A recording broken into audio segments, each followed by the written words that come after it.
poslednjih 5 godina širom Vojvodine desilo se nekoliko pomora pčela, a svi ti slučajevi imaju zajednički epilog.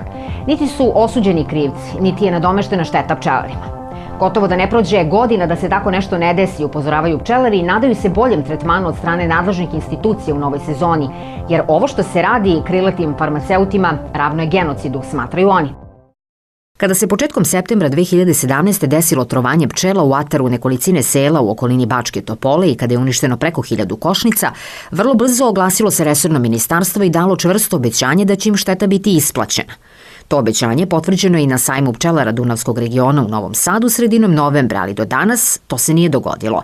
Slično iskustvo imali su i pčelari u Kikindi 2015. godine kada su ostali bez suncokretove paše i kada je u tom delu Banata ukupno stradalo 3509 košnica. To je bila jedna neviđena katastrofa, mediji su to pratili, to je bilo aktualno čitavih mesec dana. I na kraju tresla se gora, rodio se miš. Imali smo analize koje su govorile da ima otrova u pčelama i da su te doze letalne što se tih otrova tiče, onda jedanput su se pojavile neke druge analize koje su tvrdile da nema. Onda su rađene uzorkovanja suncokreta, naravno nisu našli ništa i kad sam ja postavio pitanje, dobro, ok, sve je u redu, ništa niste našli, od čega su nam pčele uginule, nikad nisam dobio odgovor. Zamislite, tad je u Kikindi otrovano 3509 košnica gde je procena bila 200 evra po košnici, to kad na brzinu izračunate, to je 700.000 evra.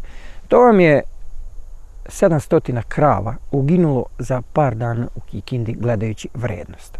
Bez ikakve nadoknade? Bez 5 para nadoknade. Jedina pomoć stigla je od pokrajine, ali vrlo simbolična, dok je lokalna samouprava pokrila troškove analiza, kaže Čolak. Kada bi se zbrojila sva šteta koja je u Banatu tada pričinjena pčelarima, cifra bi bila tolika da bi država imala ozbiljnijih problema da ih isplati. Šteta u Banatu je tad bila procenjena, ne samo u Kikindi, pošto je u cijelom Banatu bilo trovanje, šteta je u Banatu bila procenjena negde na oko 5 miliona evra. Podsjećamo, 2012. godine trovanje pčela zabeleženo je i u Inđijskoj opštini. Do danas nije rešen taj slučaj, kao i kod banatskih pčelara, iako su činjenice i dokazi bili na njihovoj strani.